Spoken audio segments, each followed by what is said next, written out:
Hey everyone, this is Caly. Thanks so much for being here with me today. Today we're celebrating the release of the Clearly Besotted STAMPtember exclusive collaboration set. This set is called Sending Sunshine.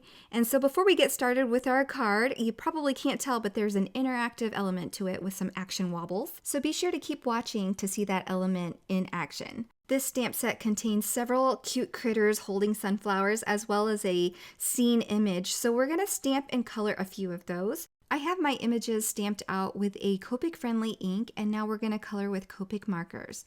I've got the Copic marker caps up on top for you there, but if you're interested in the color combinations that I use throughout the whole entire card, be sure to check out my blog where all of the specifics and color combinations will be listed for you, and everything will be linked for your convenience as well. So I'm using a darker orange for the center flowers, and then I'm going to flick out with a medium orange to yellow gradient and then go in with the lightest yellow to blend all of that in. I'll do the same thing with all of the sunflowers, so I won't be sharing how I colored all of them. I just wanted to make this video quicker for you since there's lots of content to watch, I'm sure, with all of these STAMPtember collaborations, and everyone is working so hard to bring you new inspiration. For the flower centers, I'm using some brown markers. I went in with a light brown first and just flushed the entire area. Then I'm going to go in with the darkest brown and just dot it for some seed texture. So I've gone around the outer edge, and then I also do a ring on the inside. And then to soften that up, I go in with a medium brown and do the same thing. And that's just going to lighten up some of that dark brown but still add texture. And then we'll go in with some greens to color the stems. The coloring is very simple here, a light, medium, and dark shade. I'm going in with the dark first and then blending it out with the medium and the light if necessary. Okay, so before I color my critters, I want to move on to the scenery stamp or image that I stamped. So I'm coloring it with some greens. I'm using a different green. I wanted it to be a little bit darker for the background. So I'm using G03 and G09, and I'm just going to blend those very quickly, and then I'll go in with an even lighter green to add to the tips of those for some additional shading and interest. I wanted the clouds in the horizon there to have some color too, so I'm going to go in with a light blue marker and just add a bit of some little lines outlining those clouds, and then I'm going to draw that out with an even lighter blue. I'm going to quickly color the sun image here. It's so tiny, and I'm also using the same colors that I used on the sunflowers. So we're going to quickly color that, and then I'll go in and work with those wheat stems, and I'm just going to use a light brown to add some dots at the bottom of these little individual seeds, and then I'll go over the entire thing with a soft yellow to blend those colors together. And then we're done with that. So I'm going to set it aside, and then we'll finish up here with our critters. I think these are dogs. I'm not really sure. They're just so cute. It doesn't even matter what they are, right?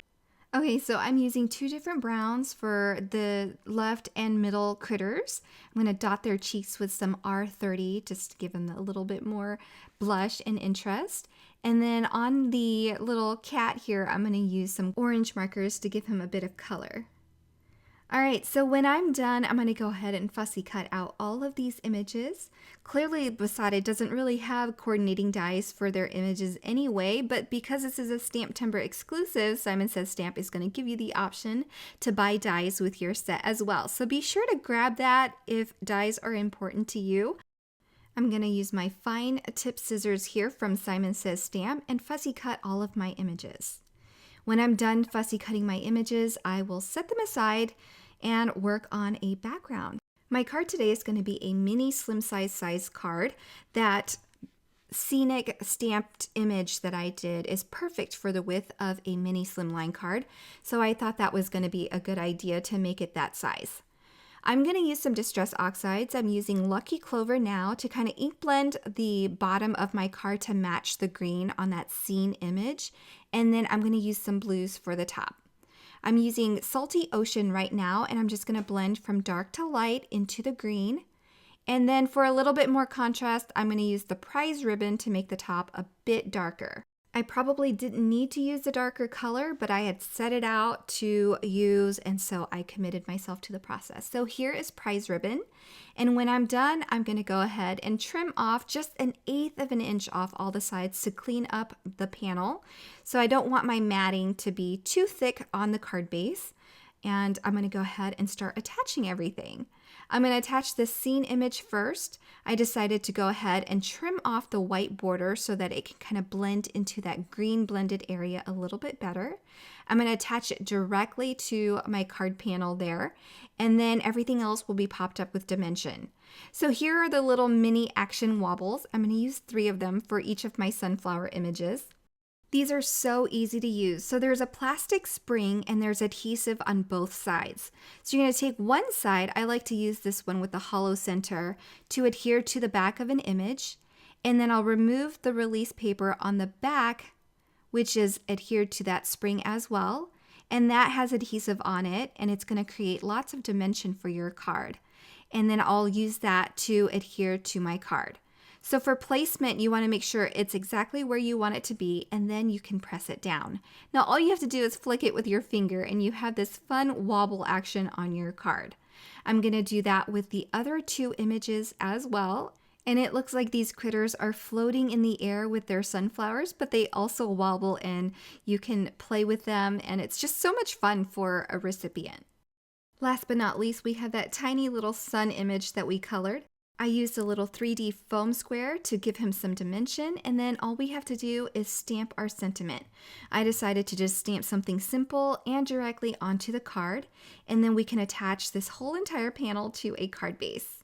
And then to give the card a bit more interest and texture, I'm going to go in with my white gel highlight and just add some dots in the center of the sunflowers and on the cheeks of the little critters and make it a little bit more interesting with some texture.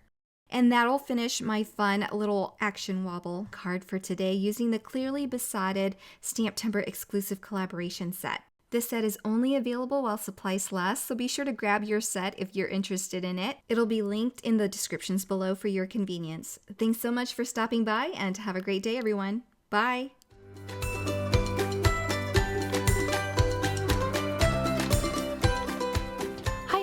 I'm Heidi, Simon's mama and founder at simonsaysstamp.com. Thank you so much for watching our video. If you like what you just saw, be sure to press the thumbs up and subscribe to see more great content.